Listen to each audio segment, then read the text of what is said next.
सोचिए, क्या हो अगर हमारी सबसे बड़ी सहूलियतें ही हमारी सबसे बड़ी दुश्मन बन रही हों। आज के विश्लेषण में हम इसी चौंकाने वाले आइडिया पर बात करेंगे कि कैसे हमारा मॉडर्न आरामदायक जीवन हमारे स्वास्थ्य पर बहुत भारी पड़ रहा है।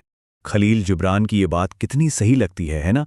आराम मेहमान बनकर ही आता है, पर हमें पता भी नहीं चलता कि कब वो हमारी आदतों पर, हमारी जिंदगी पर कब्जा कर लेता है और हमारा मालिक बन बैठता है। और बस यहीं से शुरू होता है हमारा पहला सेक्शन, आराम का जाल। देखिए, दुनिया भर में ये जो ऑटोमेटेड आरामदायक जिंदगी का ट्रेंड चल रहा है ना, ये एक दो-धारी तलवार जैसा है। हाँ, एक तरफ तो जिंदगी बहुत आसान लगती है, लेकिन दूसरी तरफ इसके कुछ छिपे हुए खतरे भी हैं। इसी को कहते हैं कंफर्ट पैराडॉक्स, मतलब आराम का विरोधाभास। और यही आइडिया इस पूरे विश्लेषण का सेंटर पॉइंट है। मतलब जितनी ज्यादा मशीनें हमारा काम करती जाती हैं, हम उतना ही कम हिलते डुलते हैं, और इसका सीधा असर हमारे शरीर और दिमाग दोनों पर पड़ता है। इस पैराडॉक्स को और अच्छे से समझने के लिए चलिए थोड़ा सा टाइम में पीछे चलते हैं, उस दौर में जब जिंदगी में शारीरिक मेहनत एक ऑप्शन नहीं बल्कि एक जरूरत हुआ करती थी। जरा सोचकर देखिए वो दिन जब हर छोटे बड़े काम में शरीर का इस्तेमाल होता था। चक्की में आटा पीसना, सिलबट्टे पर मसाले तैयार करना, बिना मशीन के हाथ से कपड़े धोना और घर की सफाई करना। अरे कहीं आसपास जाना हो तो पैदल या साइकिल ही चलती थी। ये सब कुछ रोज की जिंदगी का हिस्सा था, कोई अलग से करने वाली चीज नहीं। और हाँ, ये सब बस कोई सुनी सुनाई बातें नहीं हैं। ये जो विश्लेषण हम कर रहे हैं, ये उस स्रोत सामग्री पर आधारित है जो इसी गंभीर टॉपिक पर बात करती है कि कैसे हमारी मॉडर्न लाइफस्टाइल ने हमें फिजिकली इनएक्टिव, मतलब एक तरह से निष्क्रिय बना दिया है।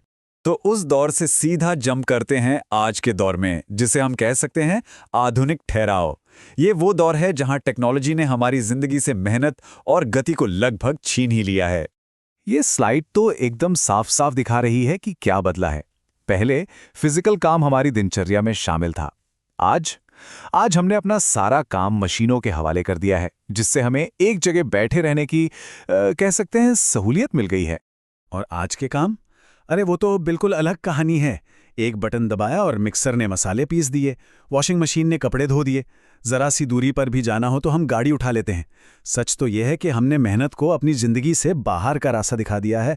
तो सवाल ये उठता है कि इस सारे आराम के बदले में हम कीमत क्या चुका रहे हैं? जवाब है हमारा स्वास्थ्य।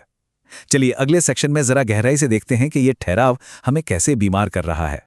पर आगे बढ़ने से पहले एक सवाल, कभी सोचा है कि हम असल में कितना धीमे हो गए हैं? हम कितना कम चलते हैं? इसका जवाब आपको शायद थोड़ा चौंका दे। जरा ये नंबर देखिए, 3684।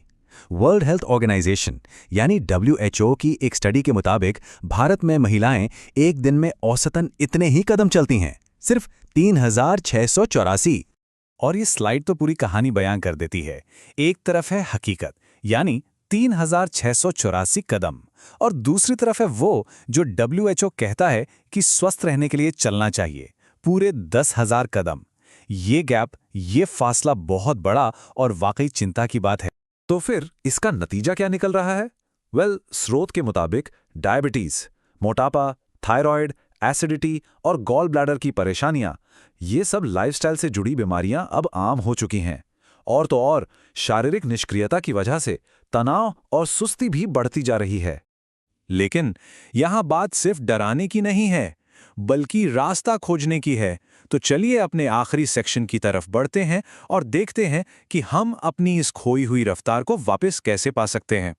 तो सोर्स ने कुछ बहुत ही आसान लेकिन दमदार तरीके सुझाए हैं।